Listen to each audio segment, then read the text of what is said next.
Magandang araw! Ako si Dr. Ana Aurelia Santos, isang board-certified dermatologist from Capital Medical Center. Bilang pinakamalaking organ ng ating katawan, ang ating balat ay may mahalagang papel sa ating kalusugan. Kaya naman, narito ang ilang simple pero epektibong paraan upang mapanatiling malusog at maganda ang inyong kutis. Una, alamin ang skin type mo. Iba't iba ang skin type ng bawat isang tao.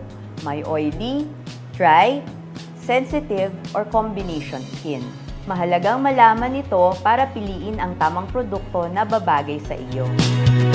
Pangalawa, sundin ang basic skincare routine. First step is cleanse. Linisin ang muka 2 beses sa isang araw gamit ang gentle facial cleanser. Moisturize. Gumamit ng moisturizer kahit oily ang balat. Kailangan ito for hydration and protection. And last but not the least, sun protection. Huwag kalimutan ang sunscreen. Kahit nasa loob ng bahay, ang UV rays ay pwedeng makasira ng balat. Pangatlo, iwasan ang mga maling akala.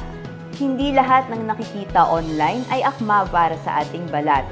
Iwasan ang pag-eksperimento sa mga hindi subok na produkto, lalo na kung may sensitive na balat.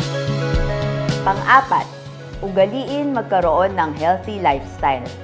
Kumain ng tama, uminom ng sapat na tubig, at matulog ng maayos. Ang balat ay sumasalamin sa kalusugan ng ating katawan at sa kabuuan. At panghuli, huwag mahiyang kumonsulta sa board-certified dermatologist. Kung may problema sa balat gaya ng pimples, rashes, pekas o iba pa, mas mabuting masuri ito ng maaga. Ang pag-aalaga ng balat ay hindi luho, kundi bahagi ng ating pangkalahatang kalusugan. Kaya alagaan natin ito araw-araw. Hanggang sa susunod na health tips, stay healthy and glowing!